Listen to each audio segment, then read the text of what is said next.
샬롬. 샬롬. 기도하고 시작하겠습니다. 하나님 감사합니다.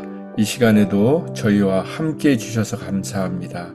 새로운 한 주를 시작하게 해주시고 말씀으로 새롭게 시작할 수 있는 오늘을 허락해 주셔서 진심으로 감사드립니다.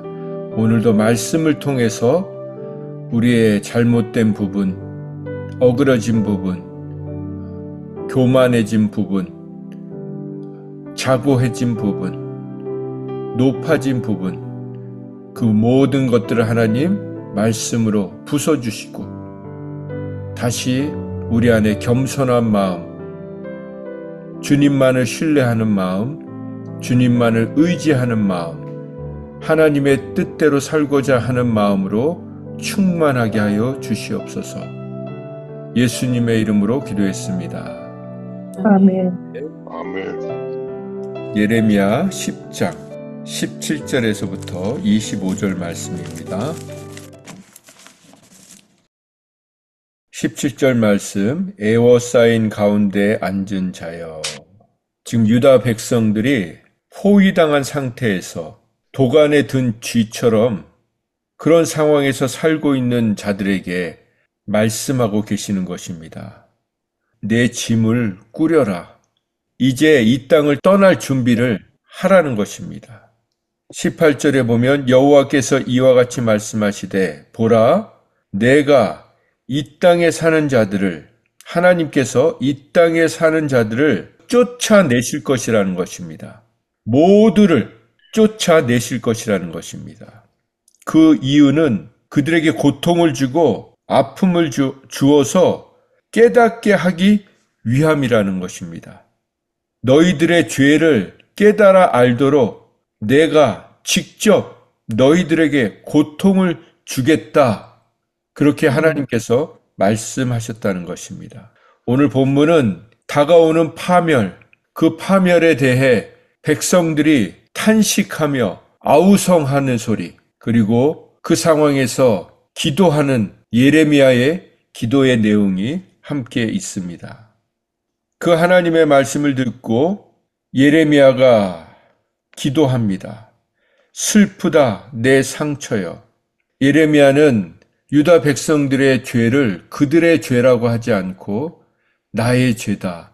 그리고 나의 죄 때문에 상처를 입었다고, 내 상처가 심하다. 중상을 당하였다. 그러나 내가 말하노라. 이렇게 된 이유는 우리들의 죄 때문이다. 그래서 우리가 이 고난, 하나님이 주신 이 고통, 이 괴로움을 참고 인내해야 한다. 그래야 하나님이 고통을 허락하신 이유, 결국은 우리를 깨닫게 하셔서 돌이키시고 회복시켜 주시기 위함이다. 라는 것을 우리가 몸소 경험할 때까지, 그때까지 우리가 인내하고 이 대가를 치러야 된다는 그런 말입니다. 더 자세한 내용들이 그 뒤에 나옵니다. 20절 말씀, 내 장막이 무너지고 나의 모든 줄이 끊어졌으며 내 자녀가 나를 떠나가고 있지 않다. 그래서 내 장막을 다시 세울 자와 내 휘장을 다시 칠 자가 없구나. 그렇게 말하고 있는 것입니다. 하나님께서 이렇게 손을 보시면, 징계하시면 호되게 우리를 징계하십니다. 책망하십니다. 그러나 하나님이 그 진노 중에도 긍휼을 잊지 않고 계심을 우리는 놓치지 않아야 되는 것입니다. 그리고 그렇게 된 이유가 21절에 나옵니다. 목자들이 어리석었기 때문이다. 목자들이 미련하고 분별력이 없었기 때문이다. 이 목자들은 지도자들을 얘기하는 것이죠. 지도자들이 분별력이 없고 미련하고 어리석었기 때문이다. 그런데 그들이 어리석고 분별력이 없고 미련한 이유는 하나님을 찾지 않았기 때문이라는 것입니다.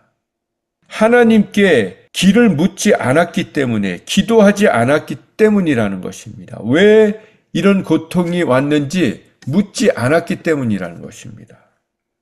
여러분, 질문하지 않는 사람들은요, 이유가 몇 가지 있습니다. 우리 신앙생활에도 질문이 필요합니다.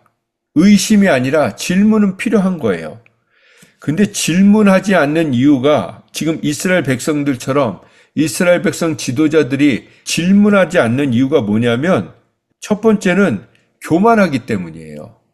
자기가 다 알고 있다고 생각하기 때문에 질문하지 않는 것입니다. 교만이 어디에서 오냐면 무지에서 와요. 내가 제대로 알면 교만해질 수가 없습니다. 그러니까 교만하다는 것은 내가 무지하다는 것을 드러내는 거예요. 하늘을 찌를 듯한 지식을 갖고 있는 사람들은 하늘 높은 줄 모르는 무지함을 드러낼 뿐이라고 하지 않았습니까? 그래서 우리 인생에는 질문이 필요한 것입니다. 끊임없이 하나님께 묻고, 두 번째, 왜 질문을 하지 않냐면 무관심하기 때문이에요. 그러니까 무지하기 때문에 무관심한 것입니다. 우리가 거기를 좀 찾아보겠습니다. 이사야 1장 18절 말씀 제가 읽어드릴게요. 여호와께서 말씀하시되 오라 내게로 오라 우리가 서로 무엇하자고 합니까? 변론하자.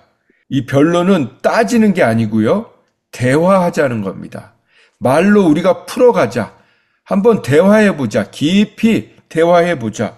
왜 그렇게 하자고 하십니까? 너희 죄가 주홍 같을지라도 눈과 같이 희어질 것이요 진홍같이 붉을지라도 양털같이 희게 되리라. 하나님은 우리를 용서해 주시기 위해서 이해시켜 주시기 위해서 변론하자고 하시는 것입니다.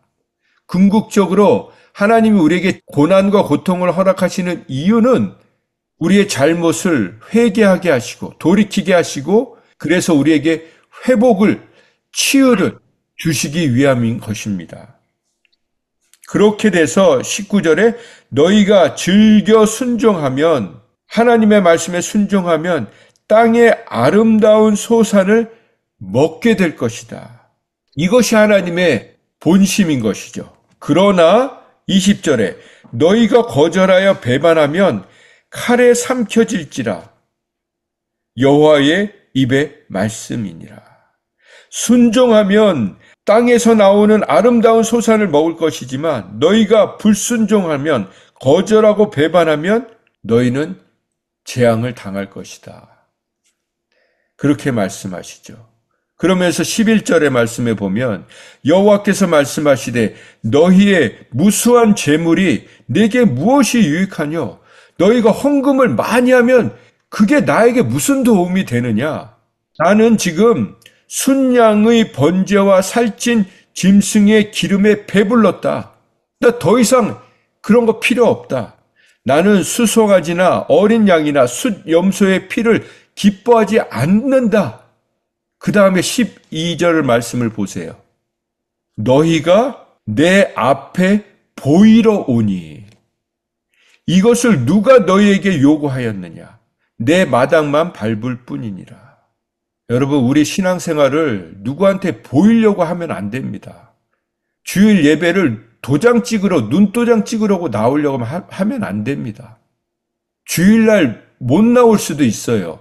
그러면 우리가 있는 곳에서 최선을 다하면 되는 겁니다. 그게 하나님이 기뻐하시는 거고 원하시는 거예요. 우리 신앙생활이 더 이상 누군가에게 보이려고, 누군가에게 나를 확인시키려고, 이 더블리스 교회는 제가 책임 못 집니다. 저는 오늘 이 순간을 최선을 다할 뿐이에요. 주일날 제가 오는 주일날 설교한다? 그 보장이 없습니다. 여러분과 저도 마찬가지예요. 여러분이 교회를 책임 못 지세요.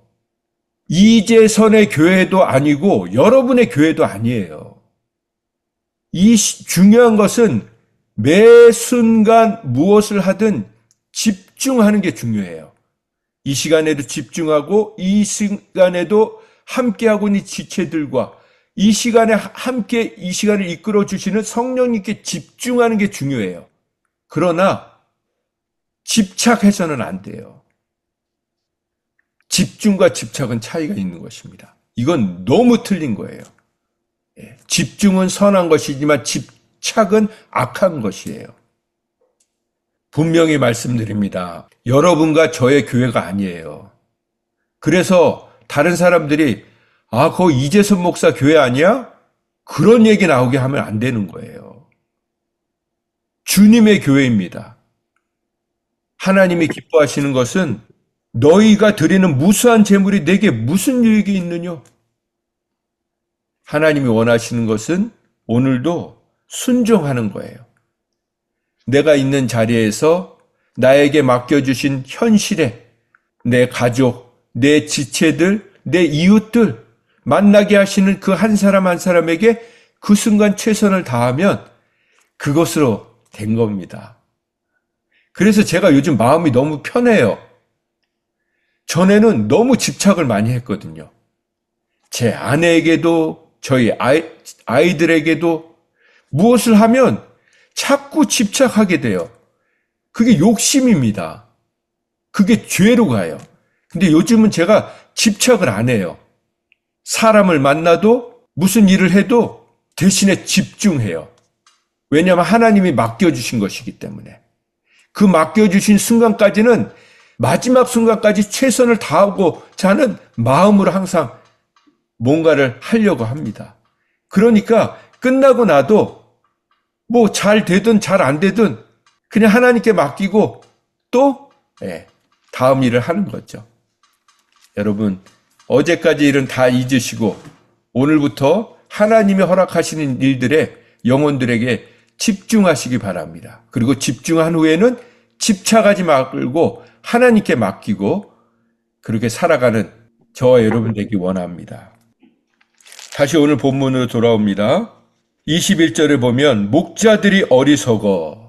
이게 맞아요. 지도자들이 어리석었기 때문에 그 유다에 그런 큰 재앙이 왔습니다. 그러나 우리는 이 말씀을 이 목회자들이 정말 엉망이어서 교회가 이 모양이 되었어. 그렇게 말하는 건 정말 악하다는 것이죠. 여러분, 더 이상 누군가에게 핑계 대지 마십시오. 여러분의 신앙은요, 여러분이 지키셔야 돼요. 저 같은 목회자가 못 지켜줍니다. 아니, 우리 목사님이 이렇게 설교했는데요. 이러면 천국 간다고 했는데요. 아니에요. 성경에 뭐가 기록됐는지 보셔야 돼요. 여러분이 보시고 그 말씀을 믿어야 천국에 가시는 거지. 제가 아무리 요점 정리를 잘해도 여러분이 성경에서 그걸 확인하지 않으면 잘못되는 거예요. 그러니까 그렇게 이단에 빠지지 않습니까? 왜 이단들이 성경을 보면서도 그렇게 미혹됩니까? 성경을 정말 독대하면서 깨닫는 게 있어야 이게 내 것이 되거든요. 그래서 우리가 독대하는 시간이 너무 중요한 것입니다.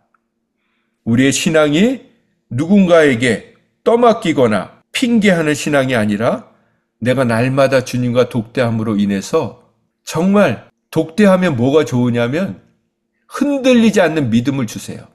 우리가 흔들릴 때마다 하나님이 탁탁탁 붙들어 주세요. 그래서 우리가 천국까지 갈 수 있는 것입니다. 그 다음에 들을지어다 북방에서부터 크게 떠드는 소리가 들리니 유다 성읍들을 황폐하게 하여 승냥이의 거처가 되게 하리로다. 이미 하나님이 심판하시기로 작정하셨다는 것입니다. 그리고 이 유다 성읍들은 황폐하게 될 것이고 들짐승들이 사는 거처가 되게 하시겠다고 하시는 것입니다. 그 말씀을 들으며 23절에 예레미야가 기도합니다. 여호와여, 맞습니다. 제가 알기로는 사람의 길이, 사람의 인생이 자신에게 있지 않습니다. 자신의 뜻대로 살아갈 수 없습니다. 인생의 주인이 우리가 아닙니다. 나의 인생의 주인은 하나님이십니다. 그래서 말합니다. 하나님, 나를 징계하시겠지만 너그럽게 징계하여 주시옵소서. 진노 중에도 긍휼을 베풀어 주시옵소서. 그래서 내가 한순간 그렇게 믿음 없는 사람들처럼 하나님을 믿지 않은 사람들처럼 허무하게 내 인생이 끝나지 않게 하여 주시옵소서. 그렇게 기도하는 것입니다. 오늘 17절 말씀은 애워싸인 사람들 가운데 앉은 자여, 너 짐을 꾸리라. 넌 그 땅에서 더 이상 살 수 없다. 그런 절망적인 메시지로 시작합니다. 그런데 하나님께서 고린도후서 4장에 이런 말씀을 하셨어요. 고린도후서 4장 8절 제가 읽어드릴게요. 우리가 사방으로 우겨쌈을 당하여도 쌓이지 아니하며 답답한 일을 당하여도 낙심하지 아니하며 박해를 받아도 버림받지 아니하며 거꾸러뜨림을 당하여도 망하지 아니할 수 있는 방법이 있다는 것입니다. 그 방법이 뭐냐면 우리가 항상 예수님의 죽음을 우리 몸에 짊어지는 것입니다. 예수님의 생명으로 우리가 살아가는 것입니다.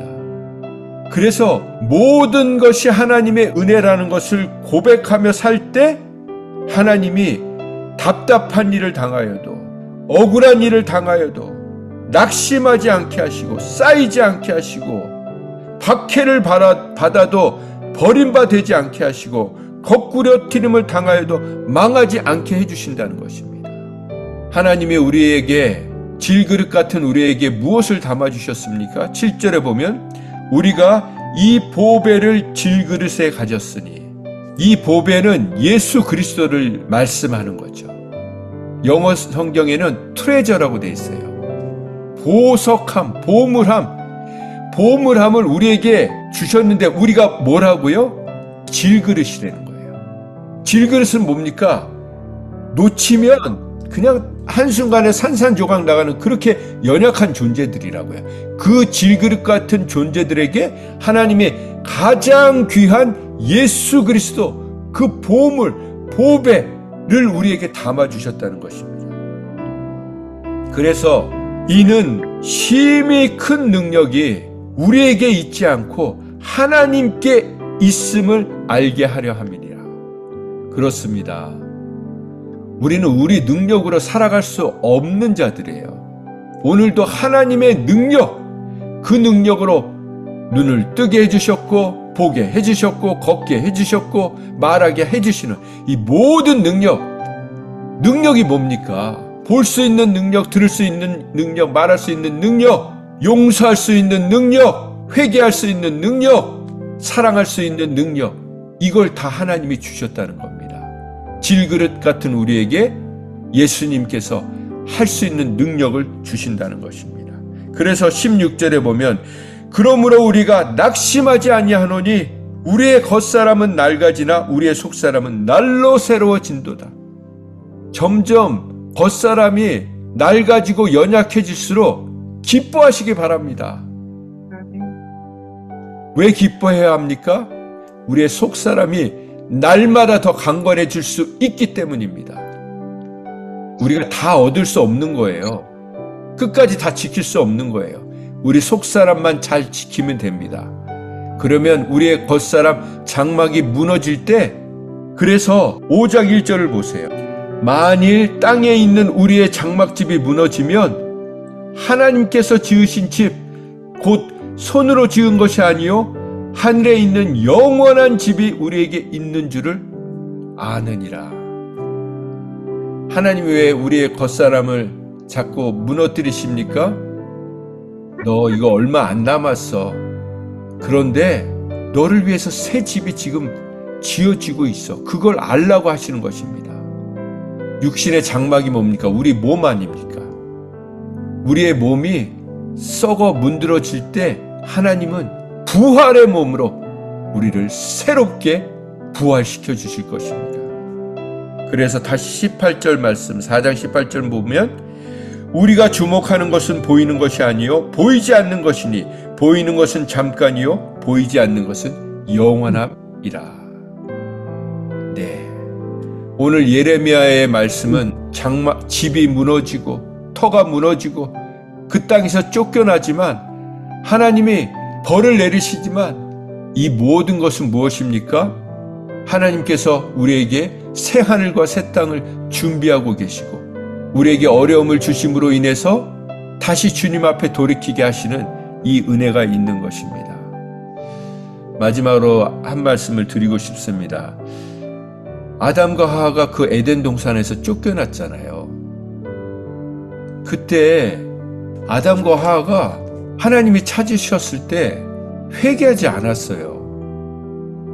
왜 숨어 있냐? 그러니까 우리가 부끄러워서, 벗어서 부끄러워서 숨어 있습니다. 너희들 부끄러운 줄 어떻게 알았냐? 원래 벗고 살았는데 선악과를 따먹었구나. 먹지 말라는 걸 먹었구나. 그러니까 거기서도 회개를 안 해요. 네, 먹었습니다. 잘못했습니다. 하나님 용서해 주세요. 그러지 않고, 아니 당신이 주신 저 여자가 따먹으라고 했습니다. 하나님이 뭐라고 아담에게 하셨습니까? 너 그거 먹으면 죽는다. 그런데 계속 핑계대는 거예요. 여러분, 우리는 더 이상 핑계대면서 살면 안 됩니다. 하나님, 제가 이 사람 만나서 제 인생이 이렇게 됐어요. 제가 그때 그 일 때문에 제가 이렇게 됐어요. 핑계대지 마십시오. 여러분과 제가 선택한 것들이에요. 그러나 하나님이 하나님 앞에 돌이키면 그 모든 것을 다시 회복시켜 주시는 분이십니다.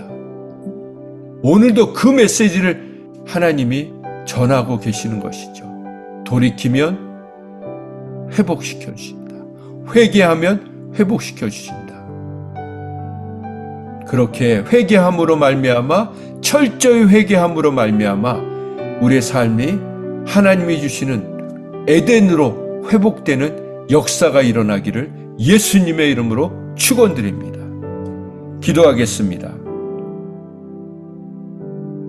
여호와께서 집을 세우지 아니하시면 세우는 자의 수고가 헛되며 여호와께서 성을 지키지 아니하시면 파수꾼의 경상함이 허사로다. 너희가 일찍이 일어나고 늦게 누우며 수고의 떡을 먹음이 헛되도다.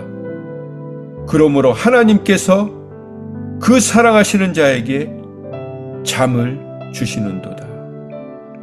하나님, 감사합니다.